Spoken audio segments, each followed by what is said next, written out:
Hey guys, I figured I'd just video just swapping over a chain in case someone's never done it before. Some people watching this channel might not have ever even done a timing chain. And I'll just go over the basic procedures and how to use an adjustable sprocket or a selectable keyway sprocket to be able to set your cam timing. So first I'm just going to go ahead and rip this one off.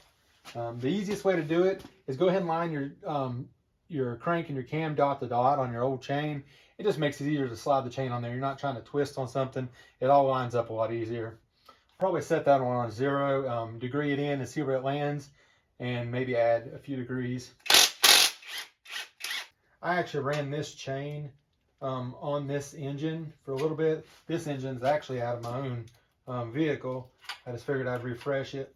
It didn't really have any problems. It just, I knew it was a high mileage engine, and I was going to put it back in another vehicle, and I figured I already had some 30 over pistons. I figured I'd just throw it up in a boring bar and bore it out and hone it, deck it, just refresh it, and just soup it up just a little bit. Like I said, we give it a little bit more compression and the better cam, and the heads were really good shape. I gave them a good 5-angle valve job, and actually done some pretty good porting on them, so should pick up some pretty good power. I'd say we'd probably pick up, honestly, I would say 40 with headers and an intake, 40 to 50 horsepower over stock. So we're probably around 300 or so horsepower, I would guess, on this, which is a pretty good bump. Anyways, pull the old set off. This did have some wear on the gear. It's just an iron gear. I hit it on the buffing wheel just to smooth out the wear. I don't know if you can see that or not, but there was a little bit of wear. I cleaned it up. I thought I was going to reuse it. When I threw it on there, I did not degree it because it was a stock cam. I didn't even pull the cam out when I done it. When I pulled this engine out of another vehicle to throw it in my Barracuda at the time, I just stuck new valve springs on it, new valve seals, a timing chain, and an oil pump I had it laying around. I might as well put it on there since I was throwing it in, because I was resealing the engine anyways before I threw it in the car.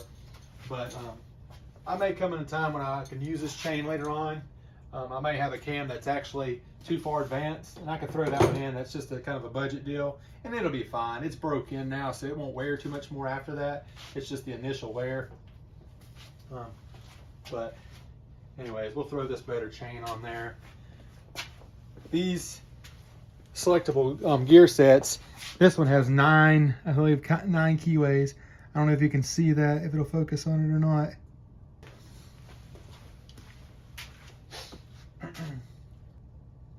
One thing you have to take note, though, when you're putting this on, is when you change which degree you're going to put it on, you have to use a different mark to line up on your cam gear. So if you put it on 0, you would use the dot like you normally would, dot to dot. But if you say you use the advanced 2-degree key like we're going to use, you can't use that dot. It'd be way off. You have to use the 2-degree mark here to line up to the cam dot. Just make sure you do that, or you'll be way off. Anyways, what I like to do is throw the the crank gear on, where I'm going to put it on. Like I said, I'm going to use the 2-degree advance to start off. This one's already fitting pretty tight. The other one was pretty loose. Like I said, it was a cheaper set. This is a Rollmaster. It's a pretty quality chain. I'm pretty sure they're made in Australia, but they come with good roll-on chains and good materials. It's just a cast gear deal and a billet on the bottom. That's good enough for this. Get it lined up, make it easier to put on. There we go. That's pretty close. Then we'll pull that back off, put the chain on. And of course my wife is going to blow the whole video that I'm making, like, of course. One back. Brought me some ice cream. Anyways, I went and threw the chain on. I mean, it was already lined up. I just slid it on there, tightened the bolt up. So we're going to put the degree wheel on.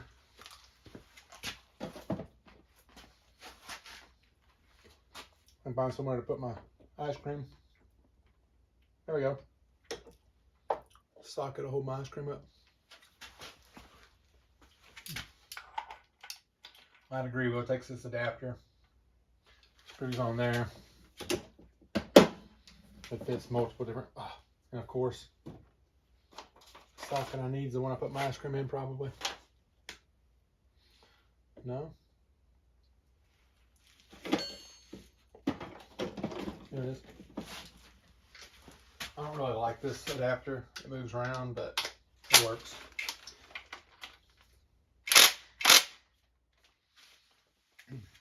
I'd much rather have one that just fits and that's not a universal. They don't wobble around as much. Anyways, this one, I like using a big degree wheel. Those little ones, the bigger they are, the more accurate they are and easier to line up. But I like bigger wheels. Put that on there.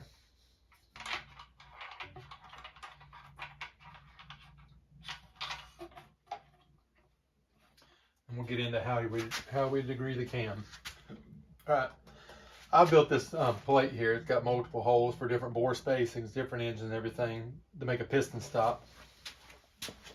What I do, get some kind of piston stop. You can put a dial indicator there and try to find top dead center, but it's not as accurate because you don't get the dwell. You need, for degreeing a cam, you need a piston stop so you can take the dwell out of it and actually find true top dead center. So what I do is we'll go past a little bit. When it goes over and goes starting to go back down, screw my bolt down and my gem nut.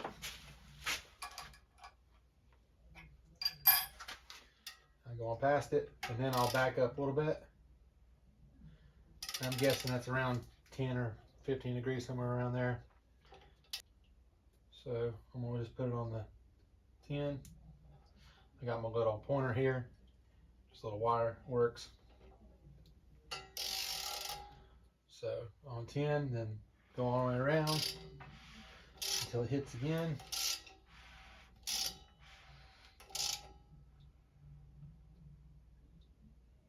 And right on 10. Perfect. That's about usually where I set it anyway, so that's kind of new where it needed to be. All right, so I've got my, so what I do is 10 and 10, so half of 10, I mean, divide, take away, you know, 0, evens it out. So I know that this will land on 0 right at top dead center. I believe I'll get the point. Loose my jam nut up, take this out of the way, and I just leave this here because I might need it again. I've already used it 2 or 3 times now. So. Then, now that we know where top dead center is, we will find top dead center on our cam lobe. Like I said, we're finding the intake center line. So what we do is we turn the engine over so the intake lobe starts pushing my gauge up here, and we'll find the peak of the lift, very center line of the lobe.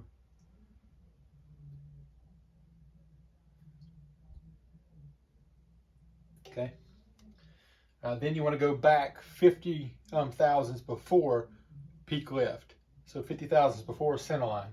So what I'll do is I'll back it up 50 thousandths, which this is a 50 thousandths revolution gauge, not 100 like most. So I'll go around 1 full revolution. I'll go past it a couple thousandths, 10,000, whatever. That gets the slack out of the chain.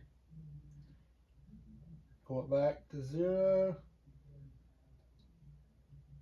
Which is exactly 50 thousandths before top dead center of the intake lobe, cam lobe center line.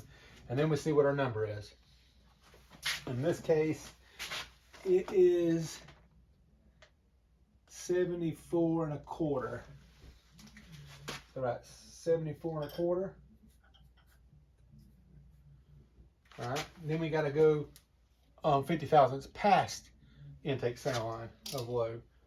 So we'll go back, engine rotation, there's center line, so we'll keep going until we hit 50 thousandths, which is right there, and that is 153 1/4.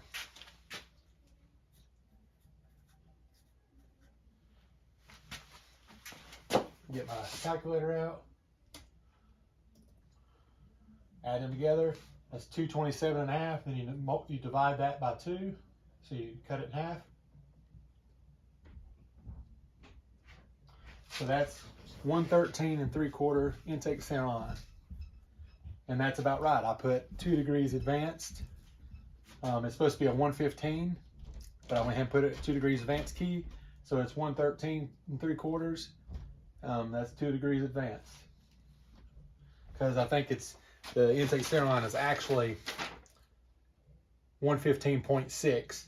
So that's 113.75. So it's really, really close. Like I said, the cam's right on to what it's supposed to be on the keyway. My cam grinder does a very, very good job at getting the cams accurate.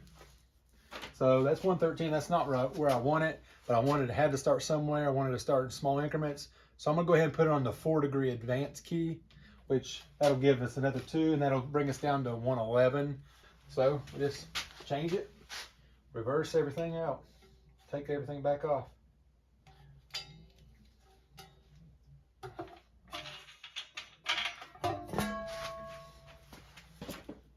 Take my own advice again. Line your dots back up. Just makes life a whole lot easier.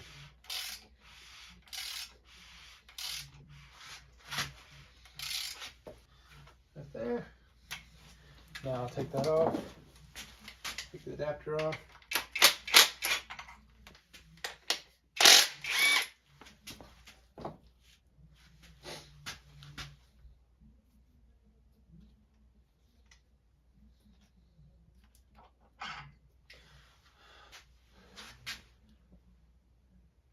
I probably will just put it at 4 degrees advance.